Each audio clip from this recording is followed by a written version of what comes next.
These are our top stories. Tens of thousands flee their homes as Lebanon's capital is pelted by Israeli missiles. More than 560 people have been killed in 2 days. Appealing to world leaders at the UN Security Council, President Zelensky warns that Russia's war in Ukraine cannot be calmed by talks. Russia is committing an international crime. And that's why this war can't simply fade away. That's why this war can't be calmed by talks. Action is needed. Sir Keir Starmer lays out his long-term project for the UK, setting out the trade-offs that he says the country must face. We must build a new Britain, built from that age-old spirit of creativity and enterprise, the pride and ambition of working people. And a succession-style battle to decide the heir of the Murdoch empire wraps up. But who will be the chosen one? Now, the King of Thailand has given royal assent to laws allowing same-sex marriage. Legislation was passed by the Thai parliament in June. It will come into effect 120 days after the king ratified it. Thailand is only the third place in Asia to allow same-sex marriages, after Taiwan and Nepal, and the first in Southeast Asia. This new law also grants adoption and inheritance rights to same-sex couples. Sean Combs, the US rapper, also known as Diddy, is facing another lawsuit accusing him of rape. The latest allegation comes from a woman who says she was drugged and abused in his music studio. More than 10 women have now accused him of abuse and assault. He was arrested in New York last week and charged with offences including sex trafficking and transporting women for prostitution. Police in Switzerland have made multiple arrests after a so-called suicide pod was used for the first time. The government says the pod, about the size of a coffin, is illegal. Its developers, an arrested suicide group called Last Resort, claim it offers a peaceful, drug-free death. Now back to the UK, where residents of a picturesque village say their community is being terrorised by poison pen letters. Humberside police are investigating the letters, which have been described as personal, obscene and targeted. Pope Francis has offered refuge to Myanmar's imprisoned leader Aung San Suu Kyi in the Vatican. The Pope reportedly made the offer during a recent meeting with Jesuits in Asia. He called for her release and said Myanmar's people could not stay silent about their country's situation. Aung San Suu Kyi has been detained by the military since it overthrew her government in 2021. US Senator Bernie Sanders said on Tuesday that the makers of anti-obesity and diabetes drugs Ozempic and Wegovy is treating the US as what he called a cash cow. The lawmaker made the comments during a hearing where the drug's manufacturer, Novo Nordisk's chief executive, blamed insurers rather than his own firm for the prices. The treatments can cost up to 10 times more in the US than in parts of Europe. The US state of Maryland sued the owner and operator of the cargo ship that struck Baltimore's Francis Scott Key Bridge in March, adding to the legal troubles facing the firm. Maryland officials said the disaster, which killed 6 people and collapsed the structure, was entirely preventable. It joined several other claims seeking to hold the dolly's owner and operator to account.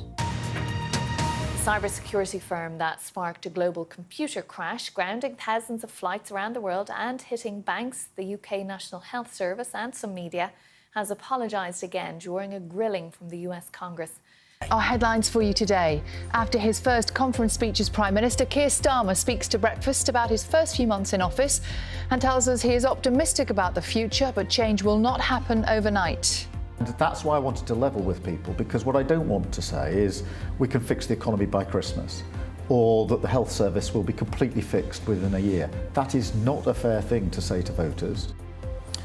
The Prime Minister has been telling Britons in Lebanon to leave immediately as violence between Israel and Hezbollah escalates. British troops are being sent to Cyprus to help with possible evacuations.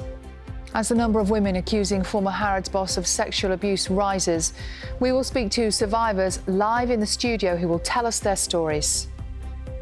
Good morning. Is the wallet on the way out as shoppers increasingly ditch cards and cash for phone and smartwatch payments? The once essential item could become a thing of the past. Former sub-postmaster who successfully campaigned to highlight the Post Office Horizon scandal will today receive his knighthood after he was recognised in the King's birthday honours in June.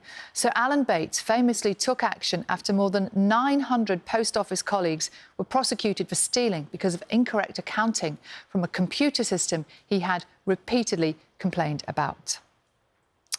Now, teenagers are increasingly displaying addictive behaviour in their use of social media, according to a major international study. The World Health Organization is calling for enhanced mental health provision and better enforcement of age restrictions on social platforms.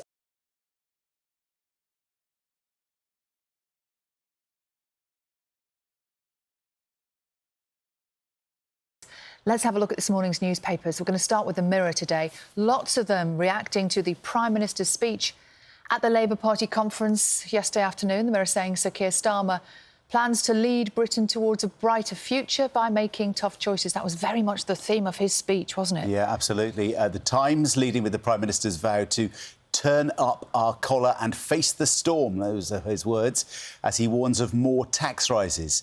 We'll have that full interview that Sally did yesterday with Sir Keir Starmer just after he stepped off the stage. We'll play that at 7:30. Elsewhere, the Daily Mail's top story is the 700 troops being sent to Cyprus for what they're calling the possible Dunkirk-style evacuation of British nationals from Lebanon. And the Daily Express leads on the Princess of Wales returning to work, helping to plan a Christmas concert. The Princess, of course, has taken some time away from public engagement while undergoing cancer treatment. But that's good news, isn't it? Doesn't she generally host that every year? She does, yeah. And there was some speculation about whether she would be able to do the same this year. But it's good to know that she's at least planning it, and it would be wonderful, wouldn't it, if she could actually be there. That goes ahead, yeah, absolutely. There's a really interesting story today, Sal, in The Guardian, saying that there is what they call a major public health concern globally about children's eyesight. There's a university in China which has done research in countries around the world, thousands of kids involved, and it says they now think that 1 in 3 children is short-sighted. OK. And they think it's because we're spending too much time on screens. On our phones? Yeah. They say it was heightened by the pandemic when kids had to work from home. They were spending more time away from their friends, not socialising, just on devices all the time. And that's really affected their eyesight. And I have to say... Do you agree? Probably the same. Dr. John Kay. Yeah. I keep thinking I need a much bigger phone. There's something wrong with my phone. But, you know, it's true, isn't it? We spend so much time... You've not gone to bigger text yet? Oh, yes. Oh, have you? Oh, right. Every year I go up another font. I know, but it's true, isn't it? Yes. Yeah, we all need them, don't we? There we go. A memorial stone dedicated to a police officer who was shot and killed on duty in Croydon will be unveiled later, exactly 4 years after his death. Sergeant Matt Ratner, who'd served nearly 30 years in the Met and was nearing retirement, was murdered by a suspect at a custody centre. A campaign group made up of local mums is prepared to take an East London council to court over recurring fires at a landfill. Clean Air in Havering says it wants to challenge the council after it decided not to designate Arnold's Field in Launders Lane as contaminated. Havering Council has said it is aware of the proposed legal action and so is unable to comment. It smoulders, causing air pollution that affects children, and in the summer months it catches fire and you see great plumes of smoke, and covering playgrounds like this, school playgrounds. Parents are terrified, understandably, for their children's health, for their children's futures. Visitors to the royal parks in London have been warned to stay away from rutting deer trying to attract a mate. Between late September and early November, stags engage in dramatic displays of power and aggression. Walkers in Richmond Park and Bushy Park are being told to keep dogs on leads and watch from a distance. And rail workers have overwhelmingly voted to accept pay offers which will end their long-running strike action. Members of the RMT union backed a pay rise of 4.5% for workers at National Rail and train operators this year. The government welcomed the announcement, saying this is a necessary step towards fixing our railways. A holiday park in Northampton has been evacuated after flooding. 43 residents were rescued by firefighters and spent last night on camp beds in a leisure centre. More heavy rain is forecast and weather warnings have been issued. And a substantial rise in short-sightedness amongst children has been blamed on their screen time. A major global study says 1 in 3 children around the world is now short-sighted, but those with less access to screen devices have better eyesight.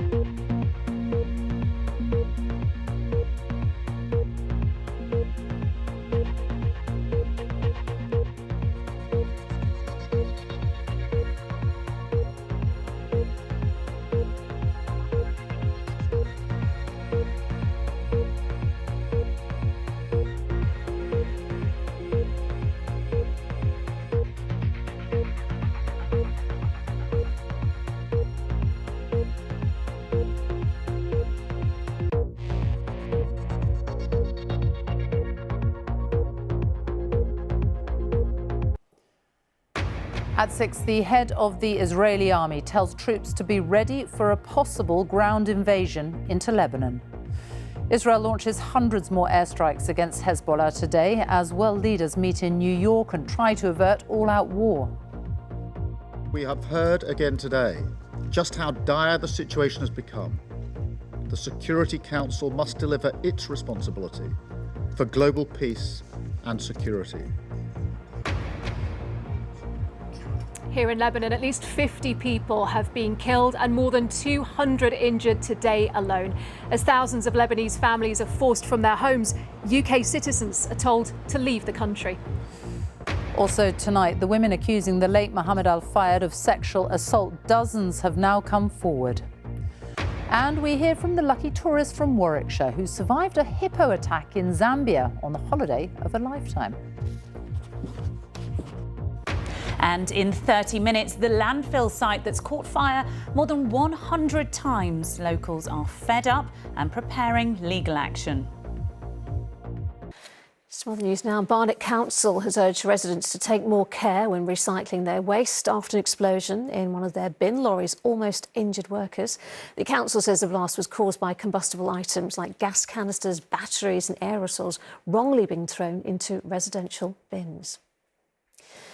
A 27-year-old man from London has been arrested on suspicion of murder after Robin Eve Mains fell to her death from a balcony in Ibiza 2 years ago. The 24-year-old was found dead in September 2022. Police confirmed today that a man was arrested before being released on bail. And this year's London Marathon has reached a new fundraising record, with final figures recording £73.5 million raised for the charity. It's estimated more than £1 billion has gone to good causes since the first London Marathon in 1981.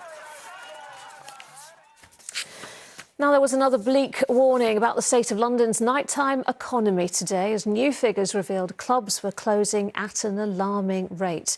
Nearly a third of nightclubs in the capital have shut their doors for good in the last 4 years.